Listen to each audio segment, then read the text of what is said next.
Praise the Lord. परमेश्वराच्या नावाला धन्यवाद देऊया.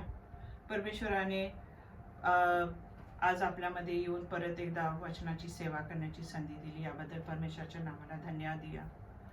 आज आपण परमेश्वराच्या वचनाकडे जाणार आहोत. आपण पाहणार आहोत की यहोशवाचा 3रा अध्याय आणि 1 ते 17 वचन आज आपण पाहणार आहोत. वचनासाठी मन्नासाठी आज घेतलेली आहे. आणि यहोशवाचा 3रा अध्याय आपल्याला असं सांगते की यहोशवाने इस्रायल राष्ट्रास यार्देनच्या जी पूरग्रस्त नदी ओलांडली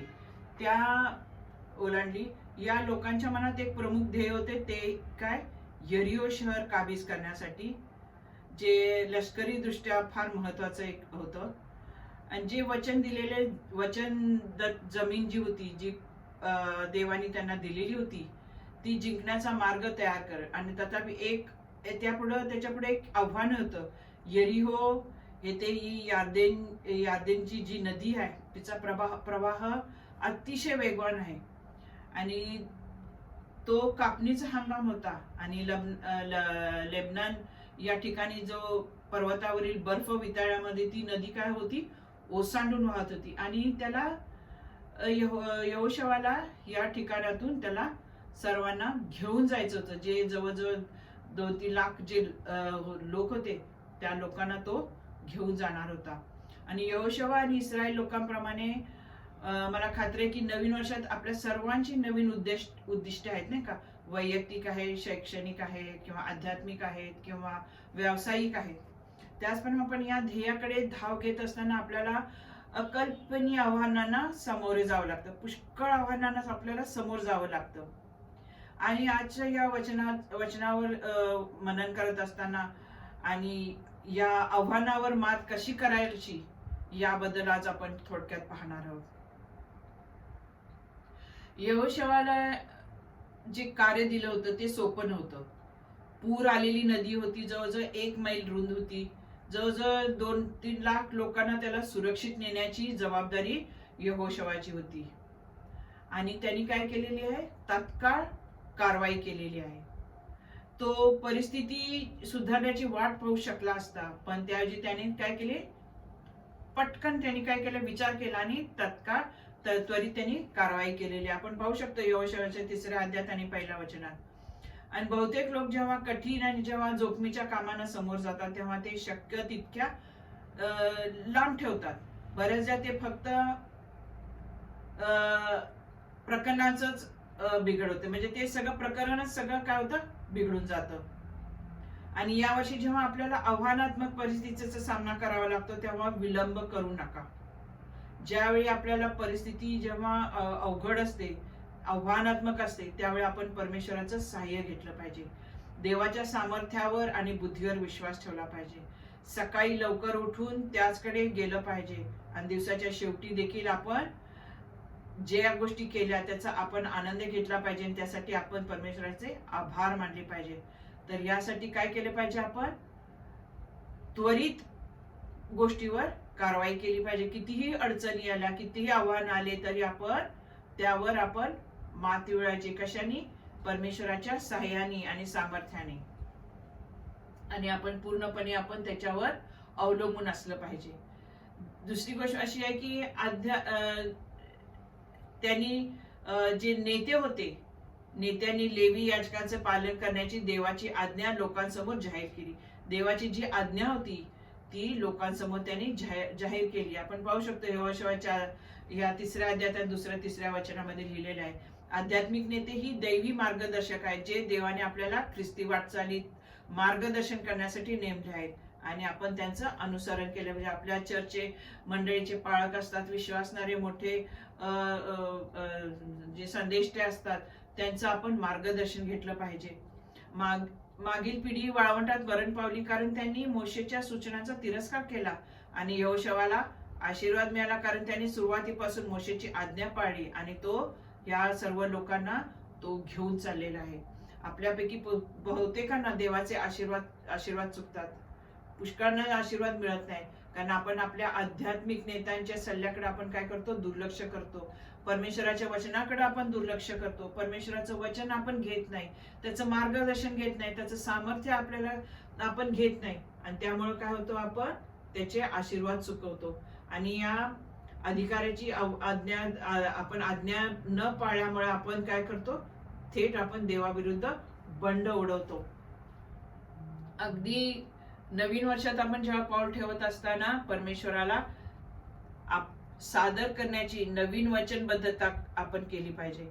आपण सतत आपल्या म्हणजे प्रश्न आहेत ते आपण परमेश्वरासमोर ठेवले पाहिजेत आणि त्याचं मार्गदर्शन घेतलं पाहिजे. इस्रायलच्या लोकांनी कुठं जायचं हे माहित नव्हतं, कारण ते यापूर्वी कधी त्या मार्गाने गेले नव्हते. आपण पाहू शकतो यहोशुआच्या 3ऱ्या अध्यायात आणि 4थ्या वचनामध्ये. त्याचप्रमाणे हे नवीन वर्ष जे 2024 जे आपल्यासाठी आज परमेश्वराने आपल्याला दिलेलं आहे, हे वर्ष आमच्यासाठी काय आहे हे आम्हाला ठाऊक नाही, कारण अजून हे पूर्ण वर्ष आपण जायचं आहे, नाही का. त्यासाठी आपल्याला देवाच्या उपस्थिती आपल्याला पाहिजे आहे आणि त्याची उपस्थिती आपल्याला घ्यायची आहे. कारण आपण जर ते देवाच्या उपस्थितीमध्ये आपण जर गेलो नाही तर तो आपल्याला पूर्ण वर्षामध्ये कसा घेऊन जाईल. कराराचा कोष देवाच्या उपस्थितीचं आणि त्याच्या मार्गदर्शनाचं एक प्रतीक होतं. ज्यावेळी यहोशुआ त्याच्या लोकांना घेऊन जात होता, त्यावेळी देवाच्या मुलांनी नवीन वर्षात मार्गदर्शन आणि मार्गदर्शनासाठी त्याच्या उपस्थितीत वेळ घालवणं फार महत्वाचं आहे. त्याच्या उपस्थितीमध्ये असणं जास्त महत्वाचं आहे. ज्या वेळी संधी मिळते आपल्याला त्यावेळी आपण त्याच्या उपस्थितीत गेलं पाहिजे, त्याच्याकडे मागितलं पाहिजे, त्याच्या वचनामध्ये आपण पाहिलं पाहिजे आणि ऐकलं पाहिजे. लोकांना देवाला नापसंत असलेली कोणतीही गोष्ट आणि सर्व काही काढून टाकण्याची आज्ञा देण्यात आली होती. आपण पाहू शकतो की यहोशुआच्या 3ऱ्या अध्यायात 6व्या वचनात लिहिलेलं आहे, लोकांना देवाला नापसंत असलेली जी गोष्ट आहे ती आणि सर्व काही काढून टाकण्याची आज्ञा देण्यात आली होती. पाप आपल्याला विजयी ख्रिस्त होण्यापासून रोखतं. कोणतंही पाप असू दे ते आपल्याला ख्रिस्ताकडे जाण्यापासून रोखतं. त्यामुळे आपलं काय होतं, नुकसान होतं. जर तुम्ही आणि मी आमच्या जीवनाचे निरीक्षण केलं आणि आमच्या पापांची कबुली दिली आणि देवाकडे आपण परत वळालो तर तुम्हाला आणि मला क्षमा केली जाईल. आपण पाहू शकतो 1 योहानाच्या अध्यायात 9व्या वचनामध्ये देवाची जी कृपा आहे ती मागा, जेणेकरून तुम्ही मागच्या वर्षी केलेल्या चुका पुन्हा करणार नाही. जर तुम्ही मागितलंच नाही देवाची कृपा आणि त्याच्या उपस्थितीत जर तुम्ही गेला नाही तर तो तुम्हाला काय करणार आहे, क्षमा करणार नाही. आणि ज्या मागच्या वर्षी चुका केल्या त्या परत तुम्ही ह्या वर्षी देखील कराल.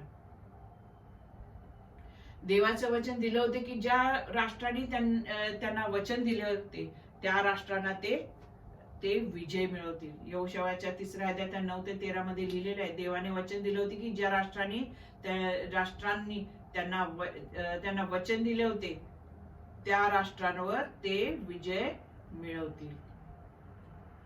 आणि मागच्या वर्षात देवाकडून मिळालेली कोणतीही वचने आठवतात का? जे परमेश्वराने किंवा देवाने आपल्याला गेल्या वर्षी वचनं दिली होती ती आठवतात का? देवाच्या वचनावर आपण विश्वास ठेवला पाहिजे. जे गेल्या वर्षात आपल्याला परमेश्वराने अभिवचन दिलं ते पूर्ण केलं की नाही? हो. या वर्षात आयुष्यात जेव्हा तुम्ही आणि मी सगळ्या पूरग्रस्त नद्यांना समोर जाल तेव्हा ती वचने लक्षात ठेवा आणि त्या वचनावर तुम्ही दावा करा.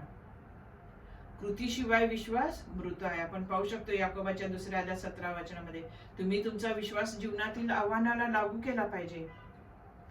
याजक पाण्यात गेल्यानंतर ती काय झाली, नदी दुभांगली. आपण पाहू शकतो यहोशुआच्या 3ऱ्या अध्यायात 14 ते 17 मध्ये लिहिलेली आहे. काय होता, त्यांचा विश्वास होता, त्यांनी कृती केली, त्यांनी ते पाण्यामध्ये गेले, पाय टाकल्याबरोबर ती नदी दुभांगली. व्यावहारिक विश्वासामध्ये काय आहे, जोखीम आहे. आम्हाला जोखीम घेणं आवडत नाही. आपण देवासाठी बाहेर पडण्यापूर्वी आपल्याला मार्ग मोकळा हवा आहे. जर देव आपल्या बरोबर नसेल तर त्यामध्ये काय धोका आहे. बाहेर पडा आणि योग्य वेळी तुमच्या विश्वासाची पुष्टी करण्यासाठी देवावर विश्वास ठेवा.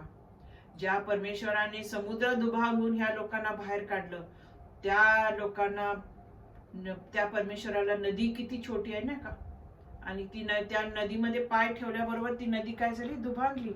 त्यांनी विश्वासाने पुढे गेले, पाऊल टाकले, आणि त्यांना त्या नदीतून ते परमेश्वराने त्यांना बाहेर नेलेलं आहे, पुढे नेलेलं आहे. विश्वासात दृढ राहण्यासाठी आपण एक महत्वाची गोष्ट केली पाहिजे, ती म्हणजे प्रभूने मागील वर्षी काय केले आहे ते लक्षात ठेवलं पाहिजे. आपण स्तोत्र 103 आणि दुसरं वचन पाहू शकतो. त्याने लाल समुद्र कोरडा केला, यार्देन नदी तर परमेश्वरासाठी काहीच नाही. आपले पाय ओले करण्यासाठी तयार व्हा आणि नंतर देवाच्या प्रतिसादाची प्रतीक्षा करा. मला माहिती आहे की तुमच्यापैकी अनेकांनी आज सकाळी बऱ्याच कठीण गोष्टींना सामना केला असेल नाही का, मोठ्या मोठ्या पाण्याला सामना करावा लागला असेल. ते घरी असू दे, शाळेत असू दे, कामाच्या ठिकाणी असू दे, वेगळ्या ठिकाणी असू दे. पण चांगली बातमी ही आहे की तुम्ही यार्देनाची नदी पार कराल आणि तुम्ही देवाच्या वचनाचं पालन केल्यास हे 2024 किंवा 2024 जे साल आहे ते तुम्हाला तुमच्या ध्येयाकडे नेण्यासाठी, ते पूर्ण करण्यासाठी परमेश्वर तुमचं सहाय्य करेल. आज परमेश्वराने यहोशवाला जे वचन दिलं होतं ते वचन ते घेऊन तो पुढे गेला आणि त्यांनी ती मोठी नदी पार केली. आणि आज परमेश्वराने देखील आपल्या समोर हे नवीन वर्ष ठेवलेलं आहे, ते पार करण्यासाठी आपण त्याचं सहाय्य घेऊया, त्याच्यावर विश्वास ठेवूया, त्याच्या उपस्थितीमध्ये राहूया.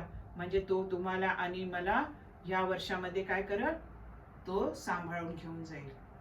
धन्यवाद.